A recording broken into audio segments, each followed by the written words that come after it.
technical. Yeah. Oh, we're live. We're live. Fighter in Miami. If it's chill, they're in Miami.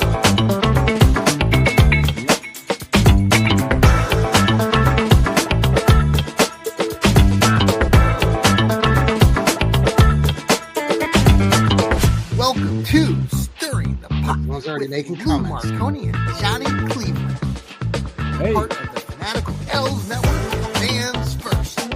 Join us now. Yes, join us. Join us. How are you doing?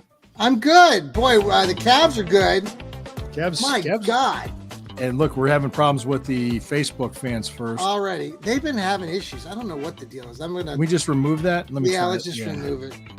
All right, go ahead. Keep talking. I'll do it. I got it. Yeah, I got it. Yeah. Did you want to? Did you already add your? Okay, cool. Yeah, I'm already up. Yeah. There. So, Cavs are up 1,000 to nothing right now against the Miami Heat. It's Who, not that bad. What's his face? They crushed him the other night, and they're killing him right now. Currently, 2 minutes to go. It's 104 to 57. I got 106.57 with 2:10 to go now, in the third quarter. They're still in the third quarter. Yes. And we're So beating. you're actually ahead of me by like about Yeah. 30 seconds. Yeah. So And that's I'm what on I got. TV. Wow. They're just killing it. And what I love about this is that he's got this tall lineup right Very now in that athletic, second tall group. lineup. Yeah. Yeah. And it really switched things. It's nice because, I was concerned.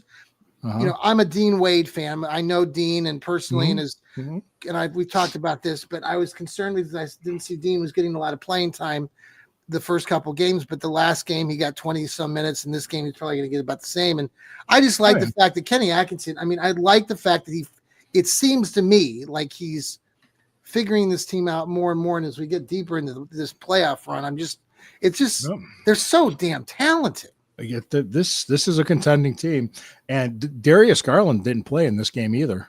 A second day get time in a row. Yeah, this is Darius Garland was they're let him heal, let him get better. Wow. So who are we playing next? So we got to wait to see the winner of Milwaukee and Indiana. What are they in their series? Are they? I think it's. Let me take a look. I saw what's his face got injured for them. For Indiana or for Milwaukee? For Milwaukee, Lillard, tore ACL out this year and next year. Wow, that's a shame. Potentially. So this rest of this season, but possibly. Well, there's an ACL injury. It can get bad. But hey, guys, thank you for joining us here on the Fanatical Elves Network, Stirring the Pot. I'm Lou Marconi, Johnny Cleveland. We got NFL draft. We're talking Cavs right now because it's happening in the moment, but we're talking NFL draft. We were at Huntington Bank Field Thursday night. We saw Journey, and we also saw the trade, and we saw the Mason Graham pick. We stuck around for a little bit. Don't stop believing. Yeah, they played it twice. All right, Indiana's up on that series 3-1. So it looks like we'll be playing Indiana more than likely. Yeah. And you got the Celtics will be playing probably the Knicks. Okay. Because the Knicks are up 3-1 on Detroit. Okay. Boy, JB Bickerstaff, traditional JB was going berserk in the end of yesterday's game against the Knicks where they got kind of screwed there and didn't get the foul call. Yeah. And JB's trying to fight somebody. I'm glad we have Kenny Atkinson now.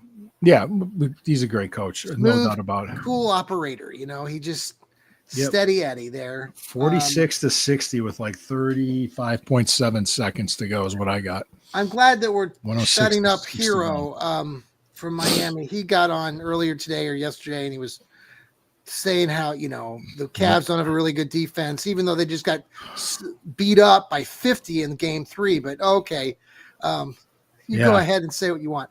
I like Wiggins. Wiggins was drafted by the Cavs initially, so I've always liked the kid. He was from Kansas. And good I player. Those years. So, anywho, cool. Yeah, lots of things go. The draft. My God, that was a lot of fun. You were there, and Ethan Greenberg, and Sherry. Who else from the Fanatical? We didn't see anybody else. I saw some people from Heather there. Heather wasn't there, was she? No, she wasn't there. The different Heather was there, and I ran into Lauren. So I ran into other people I knew from Brown's Twitter. Hey, just so you know, this is the first today. If you notice something about me, I am hatless. You are. Yes, people have been asking me. People have been asking me if I have hair. I do. It's I like the short. brown shirt. You got a good brown shirt It's there. a classic '80s brown shirt. Yeah. That's So yeah. So anyway, just Fanatical I Elves think Network. how many people you think were there the other night? I said 30, 20 to 40 grand? 30. 20 to 30. Yeah, around that. Okay. It was a good show. It was the weather was absolutely perfect that night. Mm-hmm. Couldn't I got compare. there a little late, and we had seats right near you guys were sharing. Concert started later too than expected. Oh, did it? Started at 6, but they didn't get out there till almost 6:30. I think they're waiting for people to come. I think that's what Bridget Lighton came out, kind of said some things. And is that Lighton or Litton? Yeah, Bridget? we came out. I think we finally got there. It was just before, or right around 7 when I got there. But it was a fantastic evening. The trade early on got everybody sort of like, the UGG moment of the night. That was going to happen. But we got Mason Graham, and I like the pick. Yeah. Yeah. Plus the value we got in return, because we got the 2nd round pick that turned into Quinshawn Judkins. Yes, absolutely. And we got a 1st rounder next year. Just a fantastic, great value. Good move. I'm sure Travis Hunter is going to be a great player and dynamic player in this league, but I think we got great value in return for not taking him. I never thought that a wide receiver meant that. I mean, I know that they mean a lot to teams, but we don't right now have a really great quarterback. And it would have been nice to have Hunter on the team and build around that maybe, but I'm not disappointed about it. And I love this Judkins kid, and I love, and the other kid that they picked up. Schlesinger? Yes. And some people are dissing on him. People that don't follow the Browns who just want to, bash us for our draft picks. They say, oh, he was a walk-on. I said, well, dude, he had like 1,000 tackles last year for UCLA. He was the 2nd-ranked linebacker in this draft behind the guy from Alabama that went in the 1st round. Was. He went like 5 or maybe 7 or 8 picks before him. Friday night we did a marathon show for the 2nd and 3rd round, and we made sure not to broadcast the draft. I had it on my phone. People were watching on their monitors while we were talking through it. I was able to pull up from X or Twitter. Yeah. Brian Baldinger was breaking down film of this guy. I said, "Yeah, check this out." And I saw some of that. Yeah, he can go. Well, playing at UCLA, playing on the West Coast, we don't get to see him that often, so that's possible.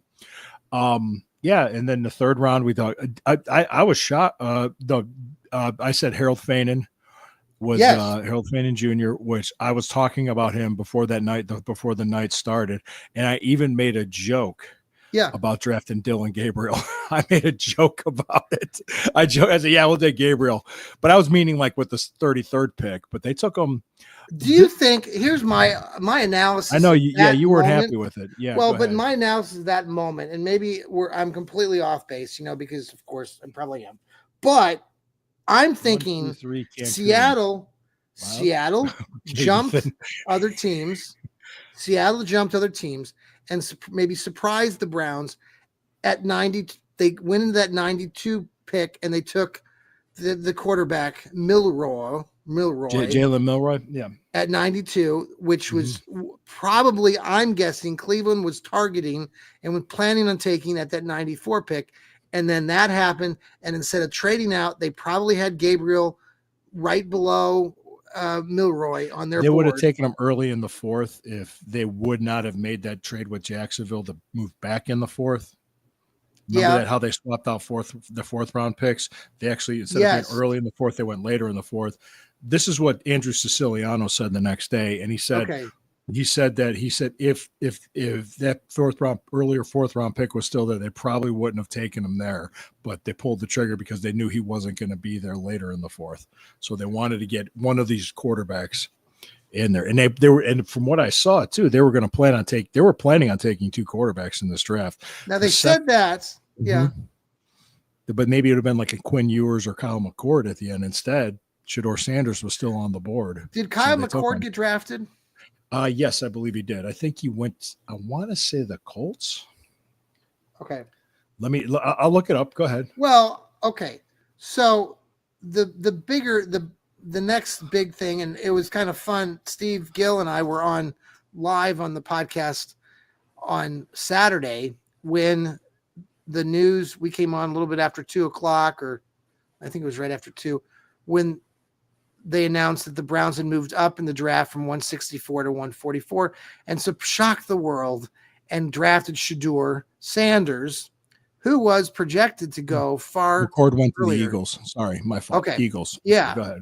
So, anywho, it was kind of cool to be on air when that actually came down. If you listen to it, it was kind of, both Steve and I were a little shocked, and Steve was like, well, John, you're going to like this. And of course I was like, Sanders, they got Sanders, because I have been shocked. I wasn't expecting them to do that. Yeah.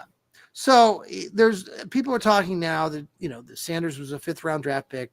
Gabriel is a 4th round or 3rd round pick. Late So or early, yeah. Yeah. So there's no real pressure on these guys. So then, Nope. but the conversation has shifted the last day to, we have a full room of quarterbacks. I find it funny still that there are a lot of silly people out there who don't pay attention to the Browns situation. And then they say, well, you still have Deshaun Watson. Deshaun Watson's never, He's not playing this he's year. never playing again. So so it's funny to have try to have a discussion with people that, there's a guy on Twitter that had which quarterback's going to play, and had Watson's picture up there. And I answered it. I said, Watson will start the season on PUP. He's not playing opening day.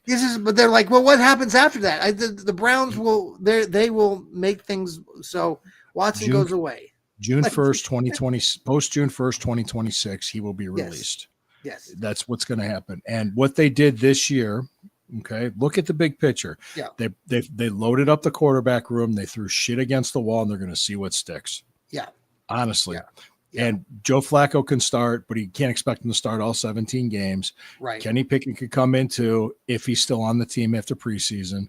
Yep. Dylan Gabriel, from what I heard, I mean, I've seen him play twice last year.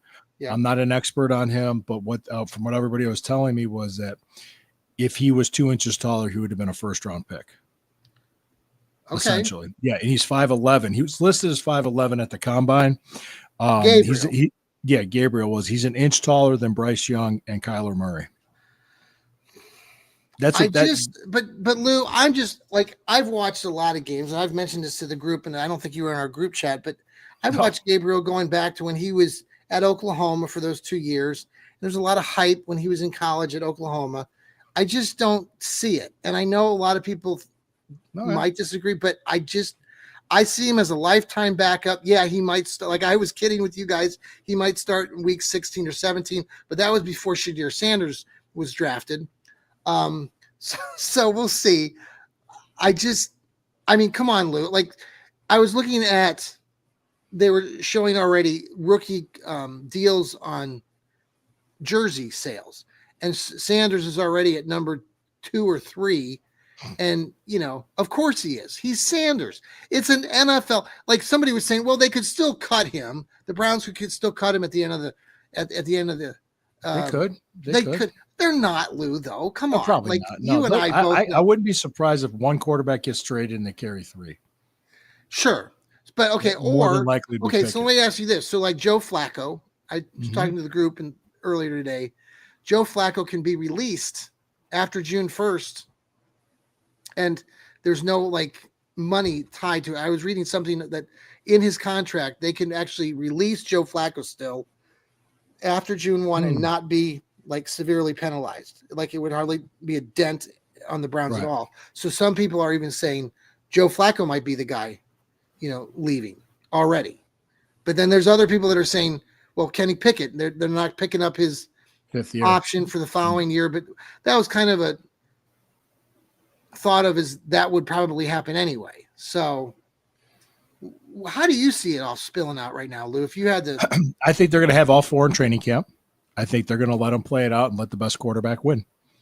Okay. That and whoever with the pecking order, I think they're going to probably roster 3. One will either be traded or released, which I think this always happens every year in the preseason. A team needs a quarterback.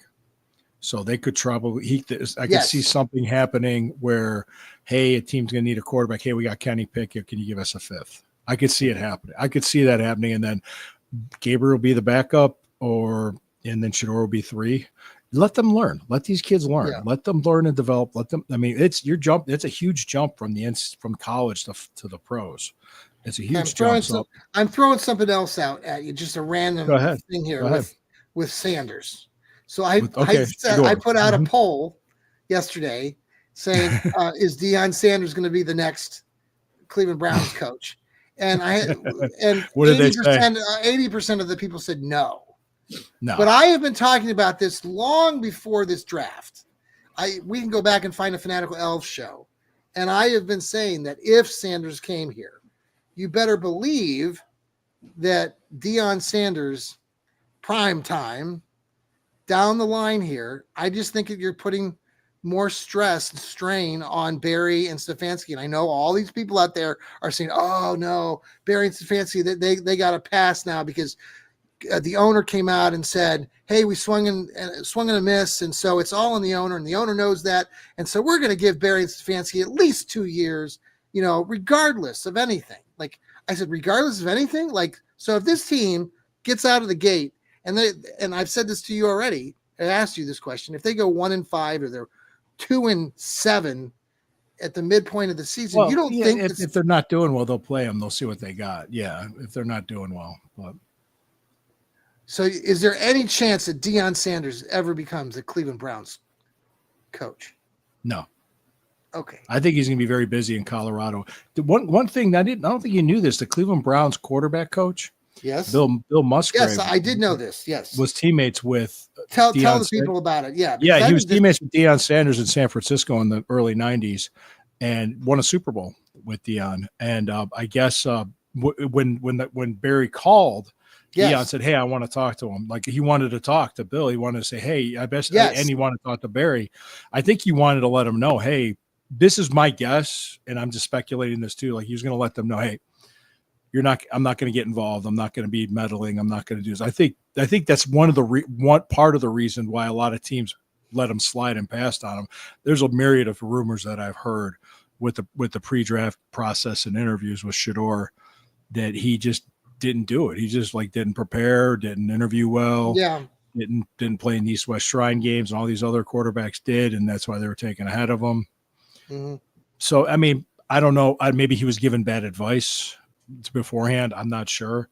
But taking a fifth round pick on him. What do you think about Shadir's, the game itself and watching tape on the kid? I have been saying for months that I watched feel him play against Baylor. He had a good game.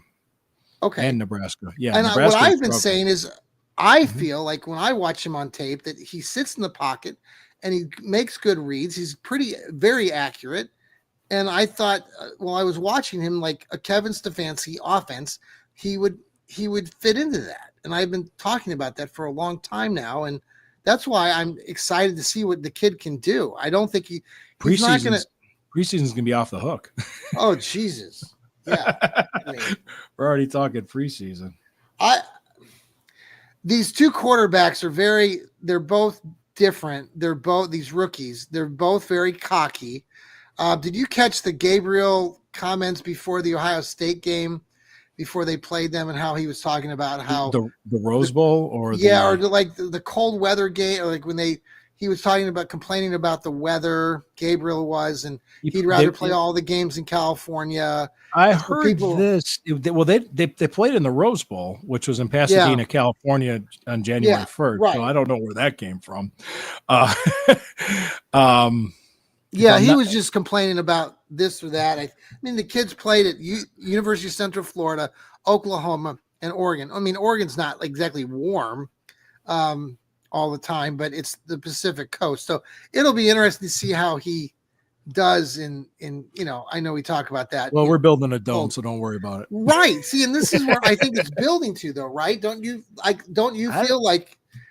And I think that we have one of our quarterbacks already, and I don't want this Archie Manning kid or like unless we tank.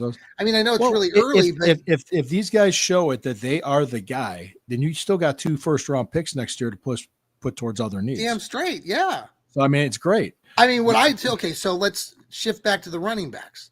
Sure. I mean, Junkins and Sampson, Dylan Sampson. Was wow, very Junkins. These two guys, I'm talking like This is your I mean, I'm not saying he's the next Nick Chubb because I haven't. No. There's only one Nick Chubb. Yeah. Right. But this tandem, I'm telling people right now, be ready. This is going to be fun. Judkins is like a young Kareem Hunt. He's tough as nails. Like you watch him run. That's not changing. He's going to be solid. I'm excited to see what he does. Yeah, I thought it was interesting that Sampson was still there in the 4th round. I couldn't believe it. I was like, when we took him, I'm like, he was still on the board. I was like, I was shocked. I was like, huh. I was at the YMCA because I was talking. I was listening to it. One of the teams took somebody way down. I forget which team it was, but they took some kid from I want to say Central Florida, and he wasn't even in the top 15 of the running backs. And I was like, that happened kind of in the 2nd or 3rd round. And I was like, oh, and I think I mentioned it in a group chat. I was like, so yeah, when Sampson was available, man, that was a no-brainer. I mean, if you watch any film, anybody goes and watch films and Dylan Sampson, go watch some film on YouTube right now. The kid is awesome. He's got breakaway speed, finds the gaps, can get small, quick bursts, just really a great tandem. So this rolls into this question then about the run game, Lou. What are they going to do? So here we heard earlier today that Nick Chubb was meeting or has been meeting with the Chicago Bears. And was it the Bears? Was it the Bears? And there are teams out. There are a lot of people earlier this afternoon that were speculating, even in Chicago, that Nick Chubb was about ready to sign a deal with the Bears, which would be extremely sad and emotional for a lot of Browns fans. Yeah, it would be. It would. Yeah, I agree. And so we're not there yet, but let's say Chubb comes back. So then you have Chubb and Ford and these 2 rookies. Ford's gone. Right? Ford's on his last year of his contract. I know Ethan was talking earlier on the group chat about trying to trade Ford, and I even mentioned it. But I don't know if anybody would want to trade for him, to be honest. He's owed $3.4 million. They could release him at the end of training camp, or like you said, if somebody might need a running back. So if a team needs a running back. I'm watching the Cavs here. We got a bunch of bench players, and they're up 185 to 72. I'm just kidding. 128 to 72 with 5 minutes to go. That's what I'm seeing. So yeah, that's interesting because what can happen with the running back spot, but it's speculation at this point. But I was before the draft and during the draft, I was hearing from Ian Rappaport and Adam Schefter that he was talking to the Browns. So he might be just fielding offers right now. He might give the Browns a chance to match. So I agree. But the thing is, we are, I'm going to say this, I'm going to be bold, but the Cleveland Browns are a much better team here on, April 28th. Yep. Right. Yep. 2025 than we were on April 23rd. Yes. Would you agree? Totally. Yes.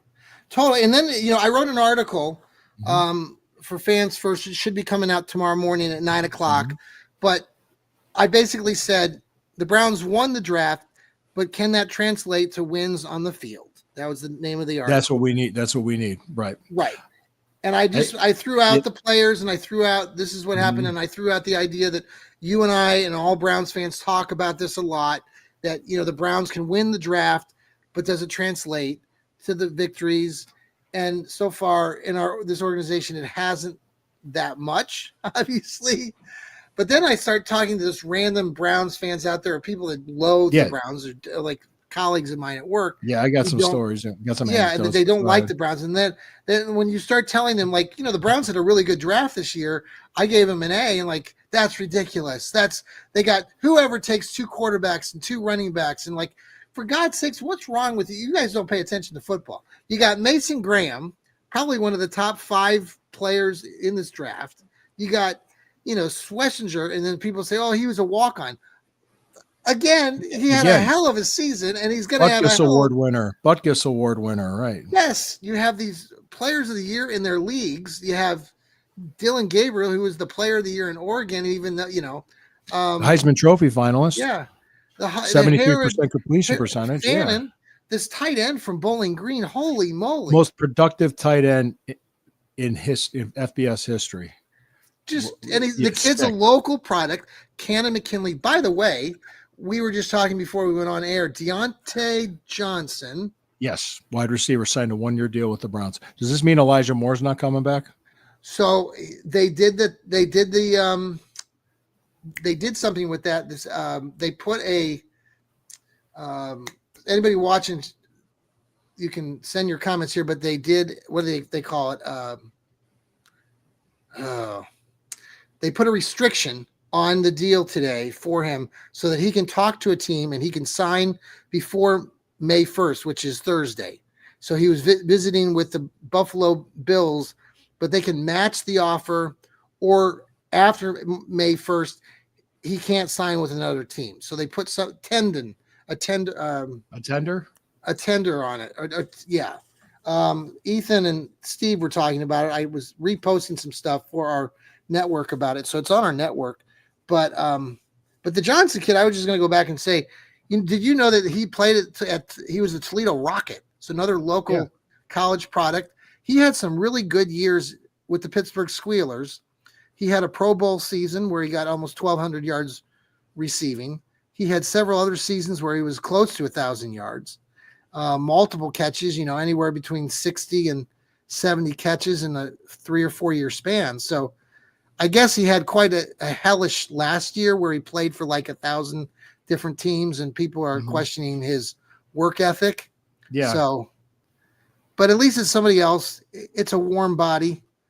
Yeah. Moore's only 25 years old. I'm looking at, let me see here.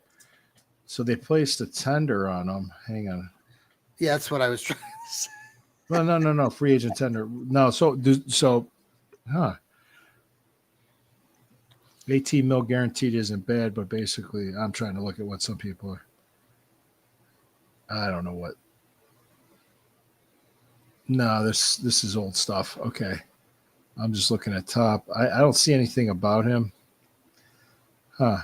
About Moore? Yeah, I don't see much about him right now. So anyway, but I was just doing some I'm just doing some searches here. But so people are saying that the Browns have a weak wide receiver room. Okay. Yeah. Well, Saturday night, I went to a neighborhood dinner party with my wife, and I had my Cavs stuff on, but people were talking about the draft, and one guy's like, "Well, they didn't draft any offensive linemen. They didn't address the offensive line." Okay, hang on. They offered unrestricted offer on him. Oh, hey, Steve. So they gave him like some sort of tender. Okay. All right. Okay. All right. So you're in this party.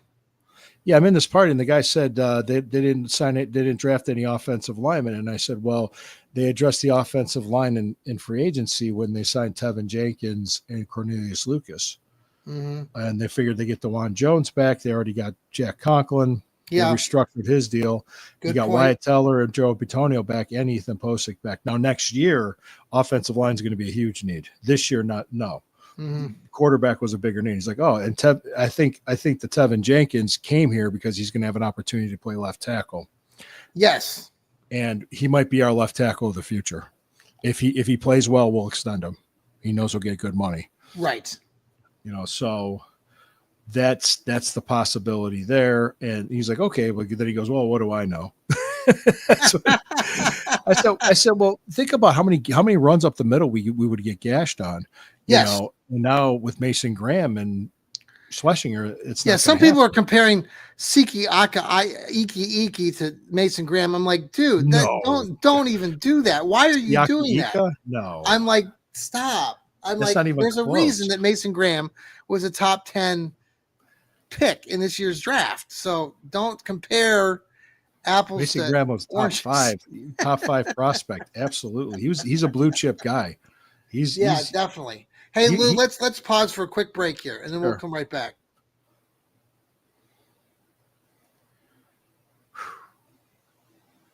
And we're back. This is the Stirring the Pot with Lou and me, Johnny Cleveland.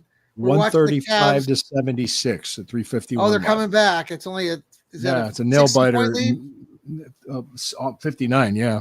Hey, not a shout out, but we just want to give our thoughts and prayers to Kevin Love.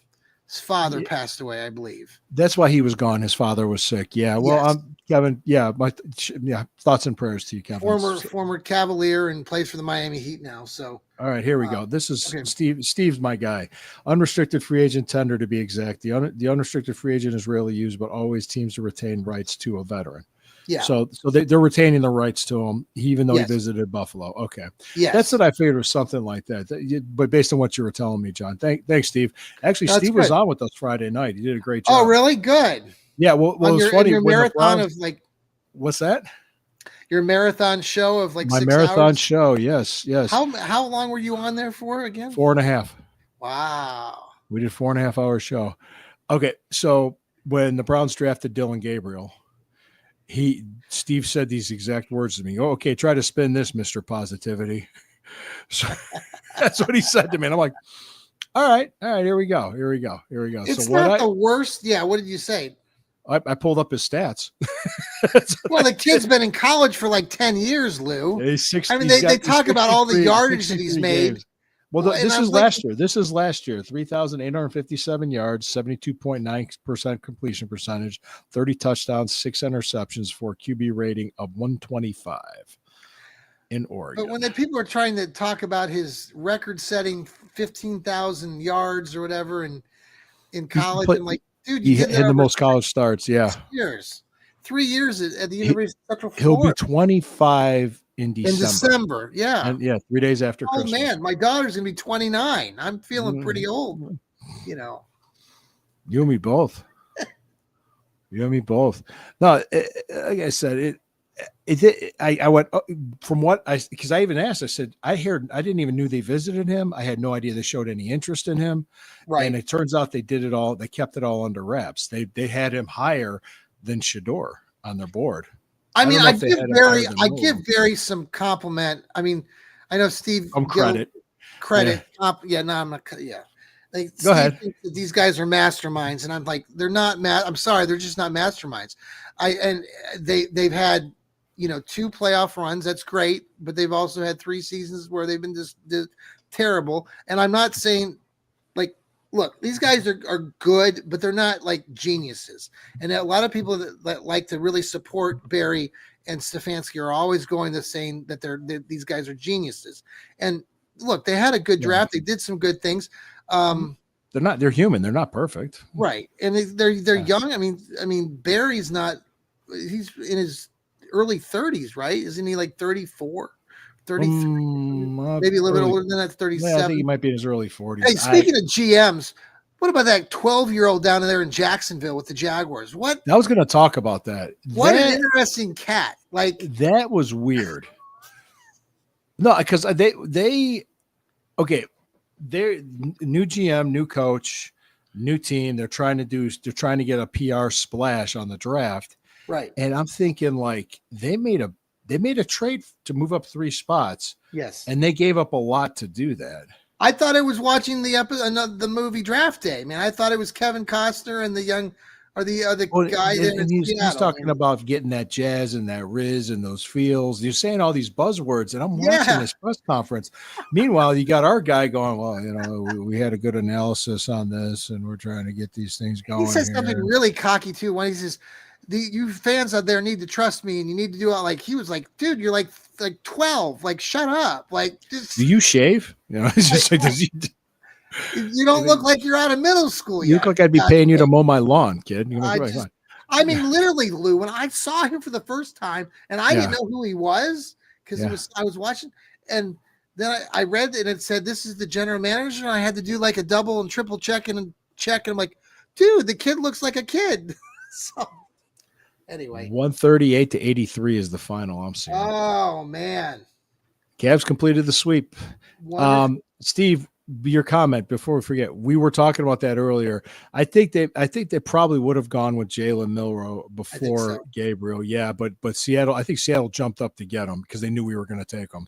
I really think that. Yeah, I believe it. I truly. I was bummed when they took him because I wanted him. So at that point, but the end of the 3rd round, oh yeah, But I still think if Dylan Gabriel's a career backup, you spend a late 3rd round pick on him. He's a reliable backup. He's a good, I heard he was like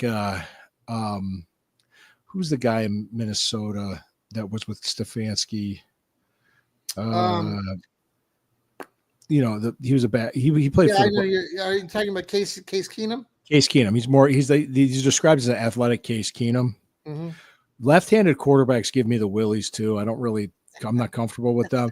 Plus, they were pretty much saying that his ceiling is Tua Tagovailoa. Is Baker a lefty?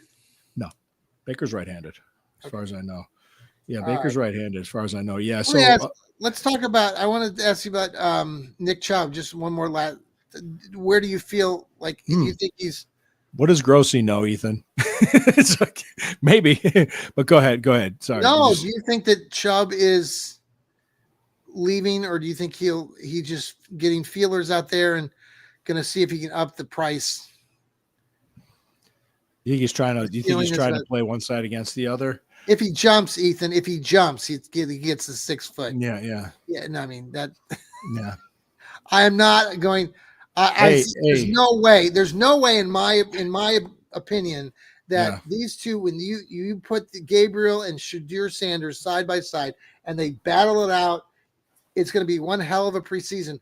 There's just no way in my mindset that you're going to tell me that they're going to ride with Gabriel and not Shadur, or it just not going to happen. I just can't see that happening. Well, we'll see what happens. I think, Ethan, to ask you a question, if you're watching and paying attention about Dylan Gabriel and everything, if I married 2 midgets, would that be big of me?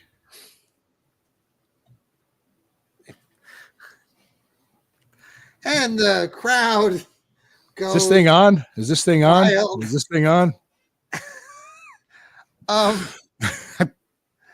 Okay, but no, I'll be honest with you. I'll have to see how you like the joke. You like the joke. There you go.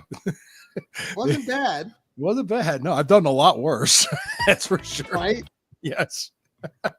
Hey, did Steve really think I thought he was in jail Thursday night? I was joking. Did he actually hear me? I was joking. I said, Steve's not in jail. What's he doing? Well, you told me last week that I was in trouble with the feds. Yeah. For what? That's the IRS, not the feds. It's the IRS. Okay, so we were talking at my job earlier today that Vegas still has the Browns as 5.5 wins on the season. And when you go back the last 5 years, some people will say, oh, don't listen to Vegas. But when you do look at Vegas odds, the Browns records haven't been that far off from their predictions. So where do you fall with that today? I mean, I agree with you, what you said earlier. I think this team is a lot better today than they were on April 23rd. Yeah. I mean, it all depends on the development of these rookies. And in 2 or 3 years, if we have another draft like this, we've stacked drafts like this, solid draft next year with 2 first-round picks.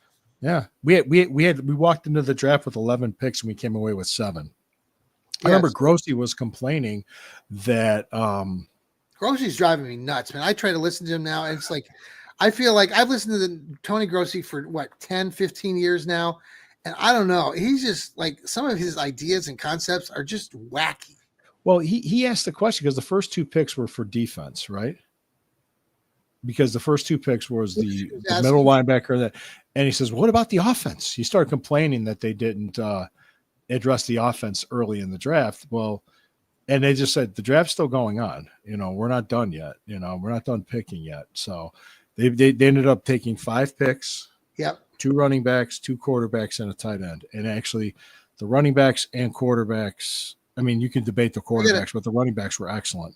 So let's take a pause on all this talk about football. I have a funny story on our walk out of the stadium. Did you go to the Rapids? Did you walk back and the Rapid back? So did you go up the Terminal Tower Thursday and then okay. So when you went down there, I don't know if you paid attention, but like when you got down to the bottom there, when you go out to the Rapids, the Rapids to go west to the airport, I guess there was a different way we had to go. You had to go different way. Yeah. Yeah.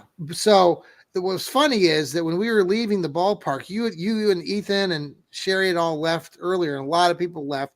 There weren't a lot of people remaining at the stadium, but we first tried to get down on the field, but they wouldn't let us, and it was kind of drizzling and stuff. So Alec, my son, who was with us, we decided to walk back to Terminal Tower. Well, right before that, when we were leaving the stadium, Alec was still hungry. He hadn't eaten much.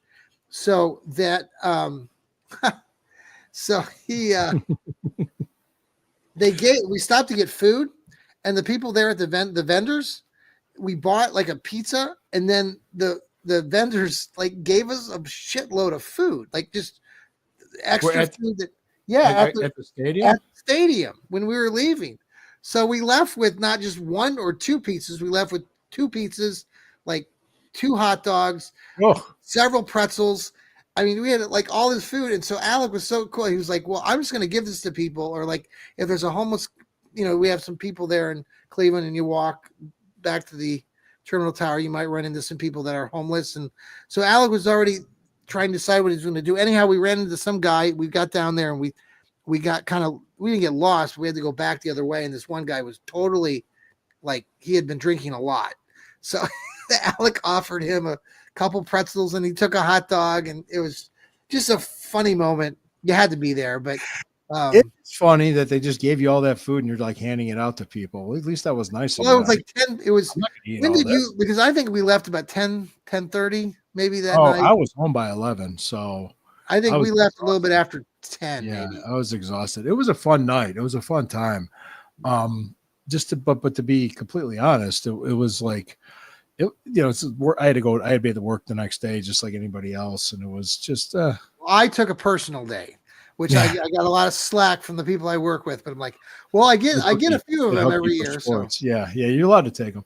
You get your summers off too. So, okay. The other news too that came out was they're announcing the schedule on May 14th. Yes. So we got that coming up, and it should be an interesting time. I'm not going to sit there and try predicting wins and losses, but people were complaining on the radio shows and everything. We don't have a strategy. We're just, what's the strategy?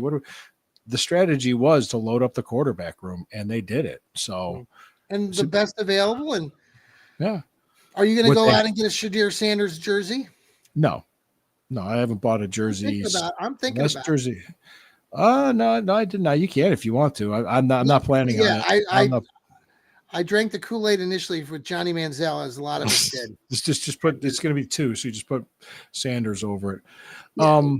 But the interesting thing of just the psyche of some of these people, that they're finding something to complain about. Yes. And I'm like, well, okay. You and I have both studied psychology.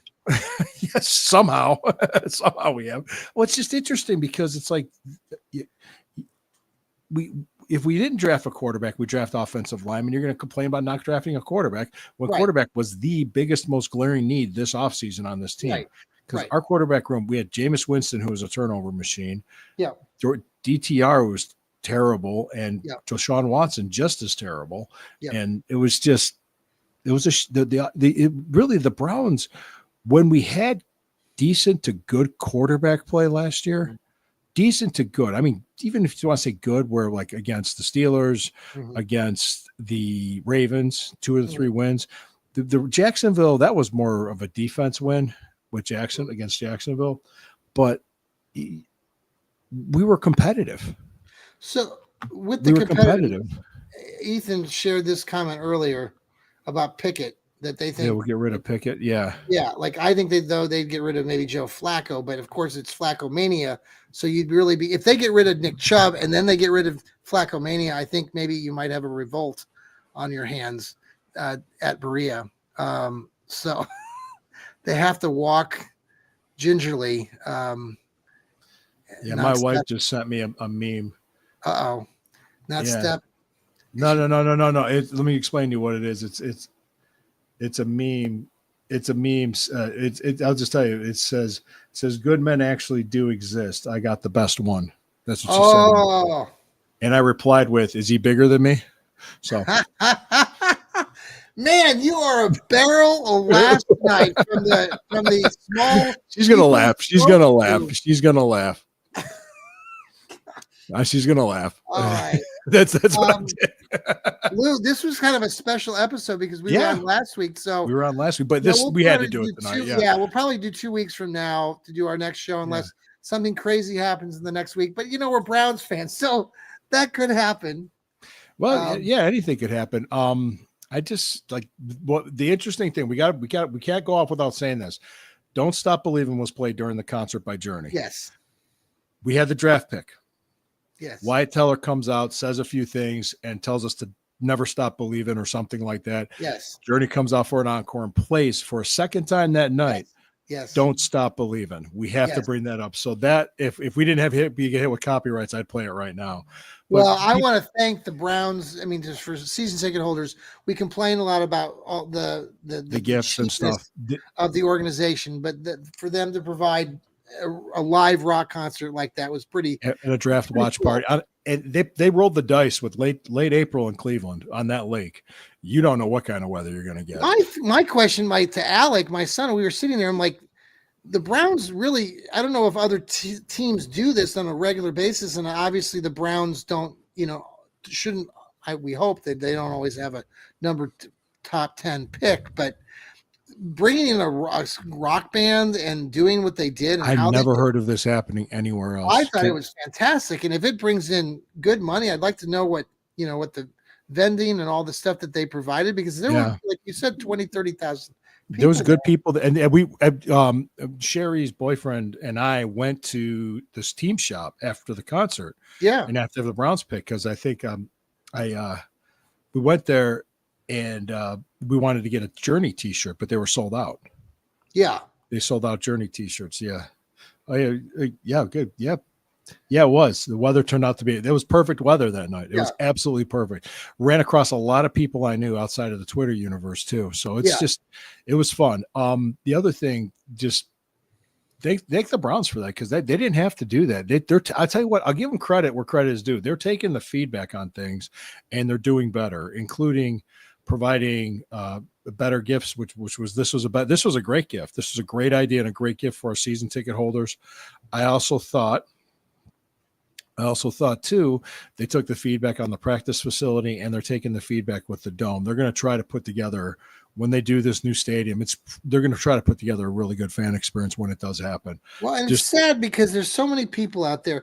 One, the fans who live here and who aren't Browns fans and just want to be negative about Browns, the organization, and they just were like, well, how are they going to come up with the money? I'm like, we have a rich owner and he's willing to put time and effort and money into this, so don't worry about it. He's spending it on the team. Yeah, and two, and the facility. Yeah, it's just I don't know. Trump jumped in. President Donald Trump said something about Shedeur sliding in the draft and he should be taken. He did. Somebody asked Caroline Leavitt, the White House press secretary, today about this, and the guy had to put in a shot in Cleveland too. So if I ever see that guy, I'll. Oh no, really? Well, he's like, hey, do you think you'd be better off not being drafted and being taken by the Browns? That's what he said. That was her question. And she didn't bite on the Cleveland stuff. Right. She just said, hey, the president was happy he was drafted. He's friends with Deion Sanders. Funny. I didn't know that. Yeah. See, the thing is that's my thing. I want to let everybody know, and just why I am the way I am. It's one thing we get shit on by people that have never been here, or people that don't follow the Browns, or people that don't know anything about football. Okay. And they don't understand what's happened in the last 30 years here. You live here. You've been a Browns fan your whole life. Sure. You know and you understand. Why are you even a fan if you're going to shit on yourself? Right. Why? Yeah. Why are you going to just? Well, there's some fans too we've talked about this, but there are a lot of, usually older fans that have been here even longer than us. Mm-hmm. That I know a few specifically who are media and really good people. I know they are, but they loathe the ownership here. They loathe Jimmy and Dee Haslam. They think that they call them criminals. They call them names and things. And why do they loathe them? What do they have a problem with? Why are they calling them criminals? Because they feel like they are. The explanation I get from them is that with Jimmy Haslam's ties to the Pilot J, whatever He sold does. that business. He sold And there's some other things that have happened in the state of Tennessee that some people think that he's dirty with things with monies and stuff. And so I don't know enough about all of it. All I know is right now the Haslams are putting a lot of time and effort into the Browns. They're putting a lot of time and effort into the Columbus Crew down here in Columbus with the soccer team. So, there's a lot of people here in Columbus, specifically, not even in Cleveland. I mean, there's a lot of high praise when we talk about the Haslams here in the local news. So, the Crew are being very successful. They just took the game up to the Cleveland Stadium 2 weeks ago and had 60,000 fans in attendance to watch the Crew play Miami, which was amazing. They've had a wonderful. Believe it or not, guys, they're spending money. And if you want to argue saying they're not spending it wisely, you don't like the decisions they make, that's fine. That's fair game. You can criticize their decision, like doing the trade for Watson. Well, what it comes down to is the Watson. A lot of people will bring up, they traded for this guy who's a creep. And there was a guy outside with a sign before the draft about calling Watson a sexual predator. It's like, dude, we're past this now. He's not going to be on the team anymore. I mean, they're still going to, I'm like, stop. Right. I mean, we have better times ahead of us. There's we do. We could do this all night. The thing about it too, and I know I'm going back to Shedeur, and I'm a big proponent of him. It might have been the best thing that happened to him. You listen to other players, former players, and I know not all of you like some of these Ocho Cinco and Chad Johnson, and there was this other one of the other couple Shannon Sharp. They were talking about Deion and Shedeur, and you hear this not only from them but other, veterans. And dude, listen, Deion Sanders was a Hall of Famer, and no, I'm not saying Sanders, his son, is a Hall of Famer, but I'm saying this kid grew up, and I know people say, well, he was spoiled and he's cocky, and okay, fine, but the kid knows football. He's been around it his entire life. He's been under the shadow of his father, who's probably one of the most talked about former football or athletes that we have in America, right? Wouldn't you agree, Lou? I mean, when you say Deion Sanders, most people know it's like Ken Griffey Jr. or Bo Jackson. When you say Deion primetime, most people know who you're talking about. Yeah. So I just think that Shedeur has a really good opportunity, and I personally think that the kid can and will eventually at some point be the quarterback of the Browns. Okay, I hope he succeeds. The Cleveland Brown now. I hope he succeeds. That's what I said about everybody with the draft. I said I hope they succeed. Peter Ducey from Fox News asked the question of the press secretary. I figured it was him. Yeah. He just say, well, perfect answer for Peter Ducey was like, just like him, just like you, he got his job because of his dad. All right, clip that and send it to him. Clip that and send it to him. With that, we're going to end the show. What do you say? The guy never put a helmet on and played a day of hard football in his life. And by the way, the kid that prank called Shedeur Sanders had to apologize. It was a big fiasco. The only reason why he apologized was because he got caught. Right? I want that kid behind bars for the rest of his life. That is a shameless. That was horrible. He got roasted on social media for doing it too. That was because nobody's supposed to have that number but the teams. That's why he answered it. He believed it. The young kid handled that with poise. He handled it great. And that's what I know. People perceive this kid as cocky as all get out, but man, I'm telling you, let him play some football. So yeah, just get these guys out there on the practice field, on the game field. Let's see what we got. Hey, go Browns! I'm rooting for the Browns to win. I want them to succeed. I wish them all the best. We are the Fanatical Elves Network. That's Lou Marconi, Burning River Browns. Go Cavs! Talk. Johnny Cleveland with the Johnny Cleveland Show. We have lots of other shows. Catch us multiple times this week. We got Steve Gill, Rod Bloom, Ethan Greenberg, Sherry, Heather. Who am I forgetting? I know I'm forgetting Jarrell. Sam. So thank you guys. Running out. Music's wrong. Thank you guys. Thanks for joining us. We appreciate each and every one of you. Thank you. Thanks, Steve. Thanks, Ethan, for contributing. You guys go Browns, go Cavs. Have a great night.